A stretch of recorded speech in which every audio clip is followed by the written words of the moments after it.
What's up, everybody? We got another mechanical type video. Yeah, imagine that. The old lady's car is in the shop here, and we got a real fun, super simple, real easy ball joint replacement. This is the lower ball joint and the upper ball joint. Now the next thing we're going to do is we're going to come down here. Yeah, you can see it a little bit.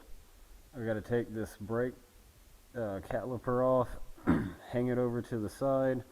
We're gonna have to take this is the other end of that little connecty piece. It comes out of the steering knuckle here, and it's bolted back down there to this thing, that whatever I said it was before, sway bar. My trucks ain't got none of all that. We'll get that out of the way. We'll get this thing unbolted, and then we got to get the floor jack up underneath the guy so we can start taking this stuff loose from the upper ball joint. This is like a pinch bolt right here. We loosen that up and we should be able to lower the jack and get this thing to, you know, just kind of come loose from there, all nice and easy, like it hasn't been attached for the last 20 some odd years. And then yeah, so let's do that.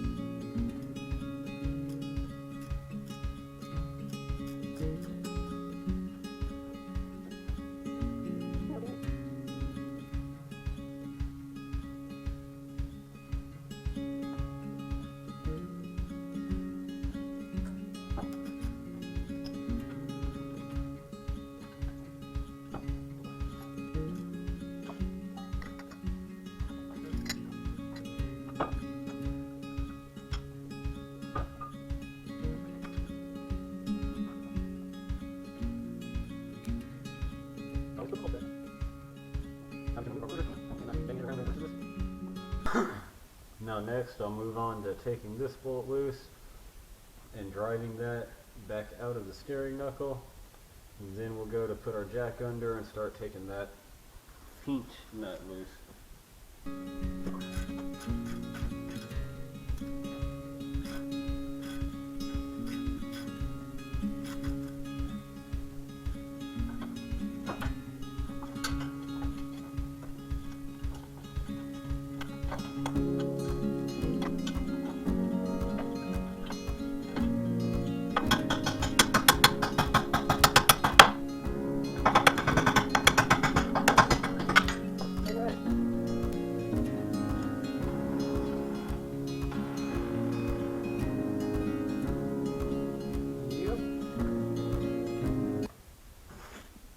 Pooped out of there. Oh wow, that lower ball joint feels great. Yeah, it's fine. Just like this upper here. That's how you know your ball joint is not very good. With a ball joint like this, it's highly likely that you'll have a bad time. Now I think we'll jump over to the castle nut and cotter pin on our drag link there for the steerings, and then this thing will really be loose, and we'll go to taking it off of the lower ball joint.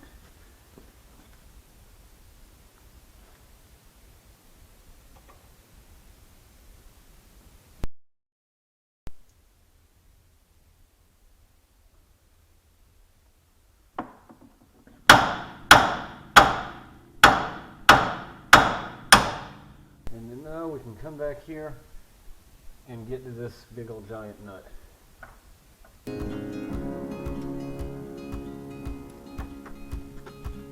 Well, that's quite easy. Can't all be things as well.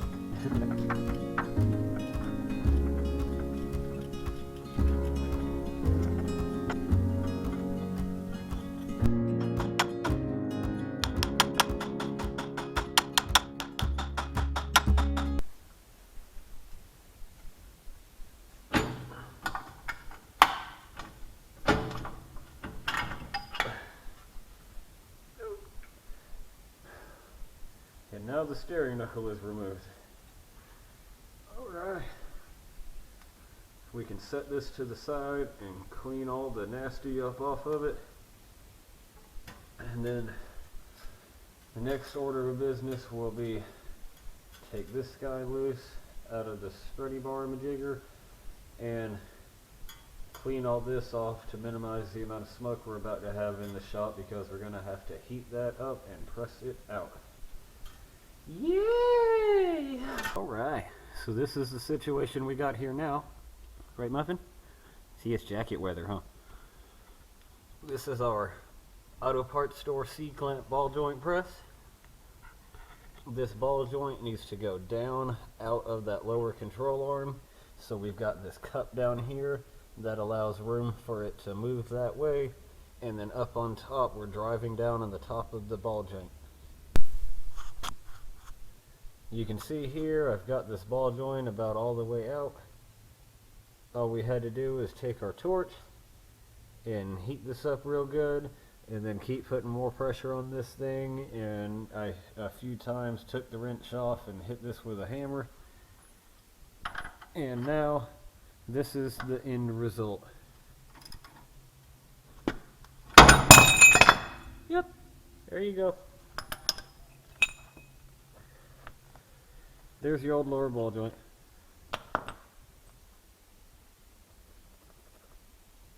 It's probably fine. Now we've got our lower ball joint pressed all the way back in.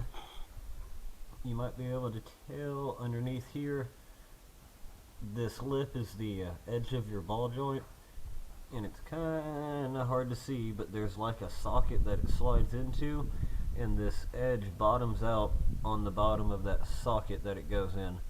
So that's how you know it's in there all the way. It'll go up, up, up, and then it will stop moving, and you can feel around the edge and make sure you don't have any gaps, and it's pushed in flat all the way. If you got a little gap on one side or the other, you're not in all the way. But now we have our lower end. We're moving up to the upper ball joint. See these two big nuts on top? Well, not the big ones, but the littler nuts on top of the big nuts up here. Those are like the lockdown nuts. We take those loose, and the big nuts underneath them are alignment adjustment nuts. So we've got, you may be able to tell, I got a shiny marker and marked one side of them there on the upper control arm. That way I can put the new part back about where it was. After you're done with all your front end parts, you can take your car to an alignment shop and have it done right. But this will get you fairly close to where it was. So that's important to do before you take that stuff loose. Now the next thing we'll do is take these nuts loose off the top. Then the big nuts slide off, and then this upper control arm piece comes off. And then you come over here and you put the new upper control arm piece on. Alright, well this is fun. The trials and tribulations of parts online, I guess. These things came from a place online called Detroit Axle, and apparently they're a little off. They're very, very similar parts, but when you pull these nuts out, you may be able to tell this lower portion is pretty much exactly the same, but up here, if you can saw it, the circle is wider here for the whole camber or whatever action than it is over here. So see, I got marked with the marker here. This lower nut goes in, lines right up, no problem, but the upper nut doesn't fit. So I got it in there and marked around the bottom part of it.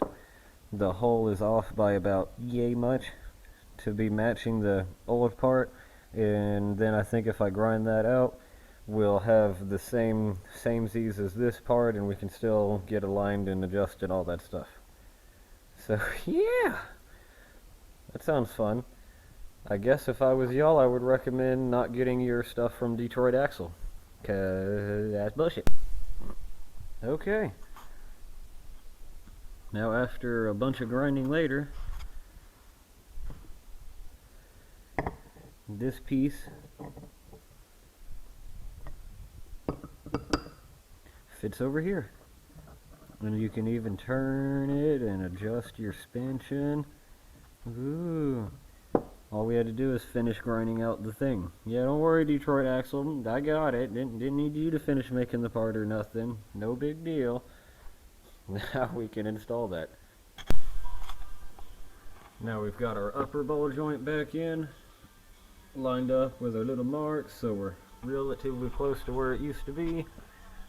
Next, before we go mounting our steering knuckle in the way, we'll go ahead and drop this connecty guy for the whatever that is, any roll bar dude.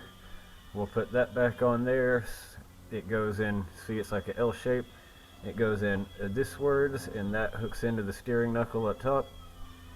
So we'll throw that in, and then we'll lower the lower control arm back down on the jack and drop the steering knuckle on.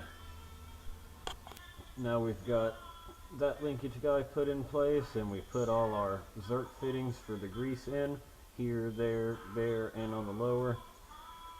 So now we'll take the steering knuckle and slide it onto the lower.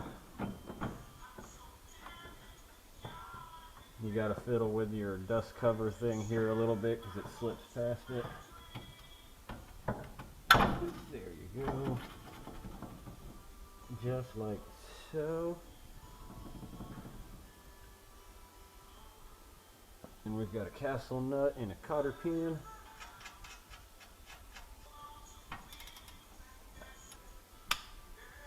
Now we're going to tighten our lower our lower ball joint 2 steering knuckle nut to 129 foot-pounds.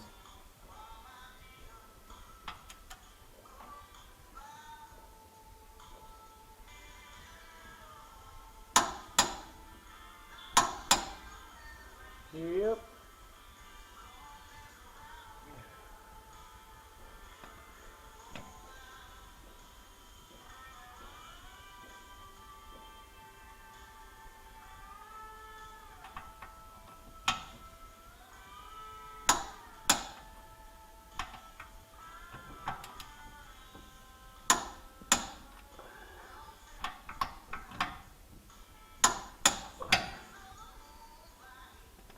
There we go. We had to go a little further to get the guy in the right place.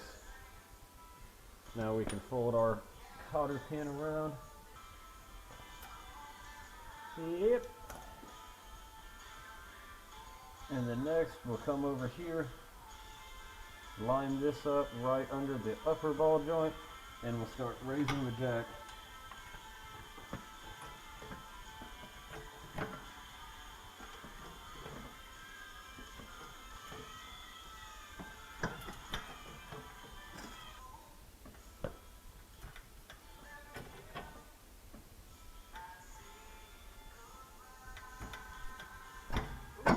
There we go.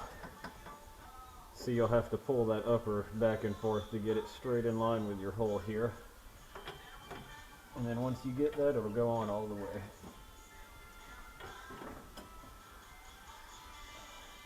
And that's it there. The bolt comes in and it locks into that divot part in the little shaft you just saw. It goes in further.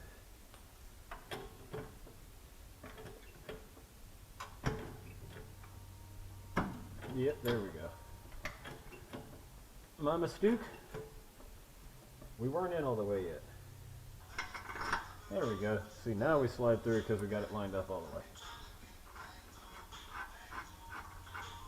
Now we're going to tighten down this pinch bolt to 66 foot-pounds.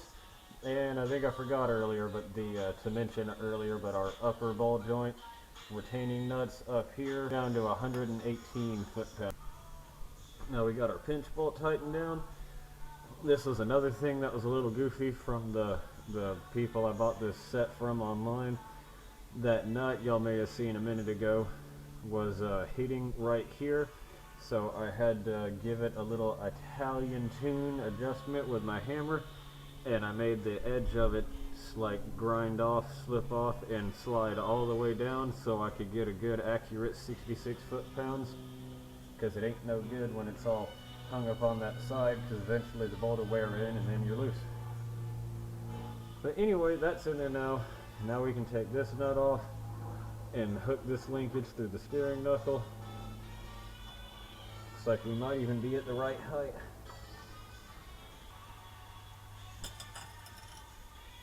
Whoop, that might have been too far. Yep. Set the car back on the jack stand. And it almost slides right in. There we go. Yeah.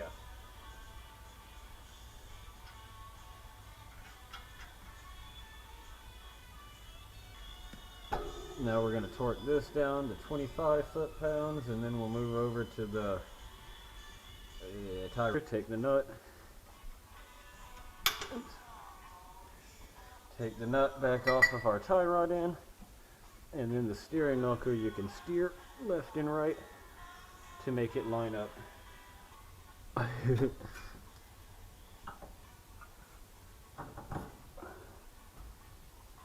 then we take our 13/16. Now these nuts have a pretty big torque window of 37 to 45 pounds. Oh, sorry, dyslexic. It's 35 to 47 pounds. Now before we move forward with our brake disc and the clampy guy that holds our brake rotor and the clampy guy that holds the caliper on, we're going to go ahead and grease all these new points while they're real easy to get.